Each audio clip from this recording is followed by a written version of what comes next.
Assalamualaikum warahmatullahi wabarakatuh. Salam dan bahagia. Perkenalkan, nama saya Lia Anggita Rahmawati, perwakilan dari kelompok 7 yang beranggotakan Chelsea Caroline, Dina Amelia, Lia Anggita, Devi Novianti, dan Madedian. Pada kesempatan ini, kami akan mempresentasikan materi mengenai pengukuran, penilaian, dan evaluasi, jenis-jenis penilaian dalam bahasa Indonesia, dan jenis tagihan penilaian dalam pembelajaran bahasa Indonesia. Sebelum kami mulai, hendaknya kita berdoa terlebih dahulu. Berdoa menurut agama dan keyakinan kita masing-masing dipersilahkan.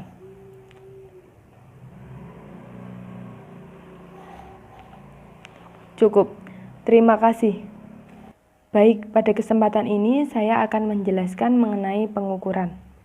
Pengukuran ini adalah suatu proses pengumpulan data melalui pengamatan empiris untuk mengumpulkan informasi yang relevan dengan tujuan yang telah ditentukan. Dalam hal ini, guru menaksir prestasi siswa dengan membaca atau mengamati apa saja yang dilakukan siswa, mengamati kinerja mereka, mendengar apa yang mereka katakan, dan menggunakan indera mereka seperti mencium, menyentuh, mendengar, dan merasakan. Pengukuran memiliki arti mengukur yang hasil pengukurannya tidak mungkin memiliki angka yang variatif. Mengukur pada dasarnya adalah pasangan korespondensi 1:1 antara angka yang diberikan dengan fakta yang merupakan hasil ukur. Berikutnya, tujuan pengukuran adalah memperoleh informasi yang seobjek mungkin sehingga kebenaran hasil ukur dapat dipercaya. Manfaat dari pengukuran adalah setiap pengukuran yang dilakukan secara tepat dengan proses yang benar akan bermanfaat karena hasil ukur yang diperoleh dapat dipercaya, sehingga dapat memberikan kepuasan kepada pihak-pihak yang membutuhkan. Kemudian saya akan menjelaskan mengenai pengukuran hasil belajar. Pengukuran hasil belajar adalah pemberian angka yang tepat dengan alat ukur yang tepat pula. Dalam mengukur hasil belajar, pada ilmu-ilmu alam lebih sederhana dibandingkan dengan ilmu-ilmu sosial. Cara mengukur hasil penilaian yang benar dimulai dari ranah pengetahuan, kognitif, sikap, afektif, dan keterampilan psikomotor. Data hasil pengukuran dapat berupa skala nominal, ordinal, interval, dan rasio, tergantung pada objek yang kita ukur. Skala nominal, ordinal, interval, dan rasio merupakan skala pengukuran. Materi selanjutnya akan dilanjutkan oleh Mbak Dina. Baiklah, di sini saya akan menyampaikan materi yang kedua, yaitu penilaian. Penilaian merupakan kegiatan yang dilakukan guru untuk memperoleh informasi secara objektif, berkelanjutan, menyeluruh tentang proses dan hasil belajar yang dicapai siswa, yang hasilnya digunakan sebagai dasar untuk menemukan perlakuan selanjutnya, menurut Depdiknas dalam Hairun 2020. Penilaian ini digunakan untuk menilai pencapaian kompetensi peserta didik, bahan penyusunan laporan, kemajuan hasil belajar, dan memperbaiki proses pembelajaran. Fungsi penilaian. Menurut Sujana dalam Hairun 2020 mengemukakan penilaian berfungsi sebagai yang pertama, alat untuk mengetahui tercapai tidaknya tujuan-tujuan instruksional. 2. Umpan balik terhadap perbaikan proses belajar mengajar. Ketiga, dasar dalam menyusun laporan kemajuan siswa kepada orang tuanya.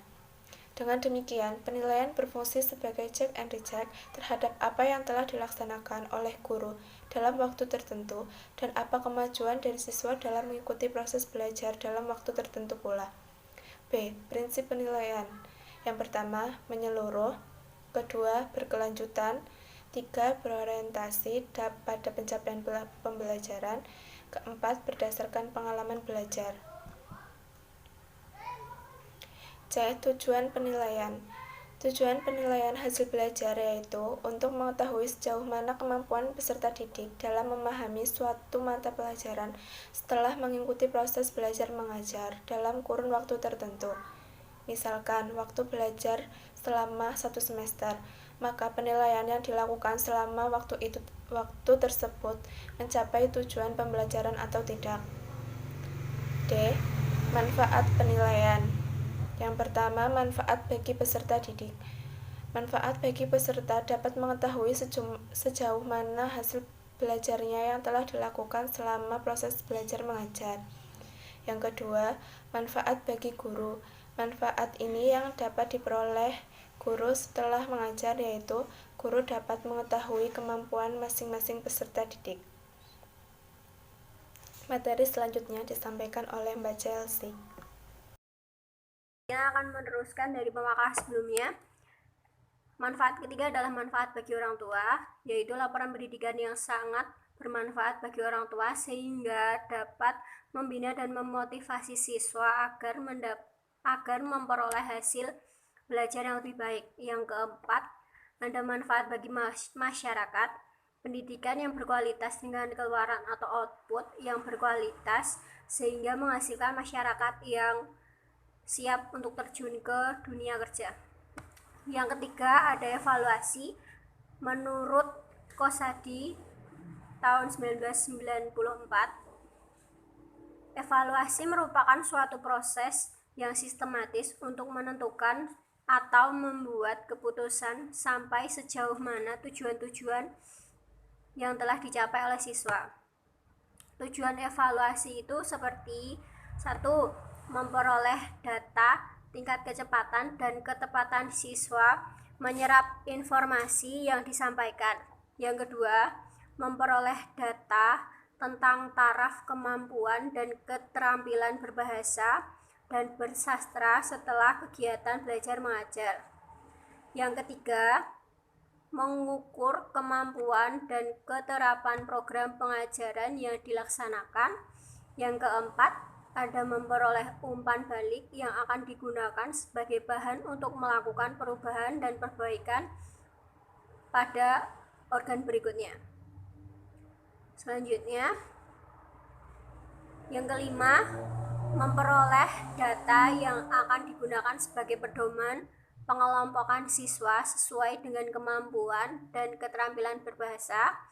Yang keenam, menentukan taraf, bakat, minat, dan perhatian siswa terhadap pelajaran bahasa dan sastra Indonesia. Yang ketujuh, menetapkan jurusan atau program yang sesuai dengan bakat dan kemampuan siswa. Yang kedelapan, menentukan perlu tidaknya merancangkan dan melaksanakan pengajaran khusus atau remedial teaching. Yang kedelapan, merupakan data laporan kepada pihak terkait atau orang tua, semisal melalui buku raport, atau menentukan naik atau tidaknya, lulus atau tidaknya siswa tersebut dalam program pendidikan. Sekian presentasi dari saya. Selanjutnya akan dilanjutkan oleh pemakalah berikutnya. Baik, terima kasih untuk Mbak Chelsea. Selanjutnya di sini saya akan menjelaskan mengenai jenis-jenis penilaian dalam bahasa Indonesia. Pertama yaitu ada penilaian tertulis. Penilaian tertulis dilakukan dalam kondisi tertentu dan waktu yang terbatas. Penilaian tertulis ini biasanya menggunakan benar atau salah, isian singkat, dan menjodohkan. Penilaian tersebut merupakan alat untuk mengukur penilaian rendah, kemampuan mengingat, atau pengetahuan. Dalam penilaian bahasa Indonesia, penilaian tertulis ini hanya digunakan untuk menilai hal-hal yang terkait dengan pengetahuan bahasa. Selanjutnya yaitu ada penilaian produk. Penilaian produk merupakan penilaian kepada siswa dalam mengontrol proses dan memanfaatkan bahan untuk menghasilkan sesuatu. Dalam penilaian bahasa Indonesia, biasanya kegiatannya adalah membuat pidato, cerpen, dan lain-lain. Siswa juga harus menambahkan properti atau menggunakan alat peraga untuk pembelajarannya. Selanjutnya yaitu ada penilaian kinerja. Penilaian kinerja merupakan penilaian aktivitas siswa sebagaimana yang terjadi. Jadi, dalam penilaian ini tidak hanya hasil yang dinilai, melainkan juga aktivitas siswa dalam mencapai tujuan tersebut, seperti kinerja, tingkah laku, atau interaksi siswa. Penilaian kinerja ini cocok digunakan untuk menilai kemampuan siswa dalam berpidato, diskusi, pemecahan masalah, membaca puisi, bermain drama, membaca nyaring, dan bertanya. Keempat, penilaian portofolio. Portofolio adalah systematic collection by both students and teachers, atau koleksi atau kumpulan sistematik karya yang dikembangkan oleh siswa dan guru.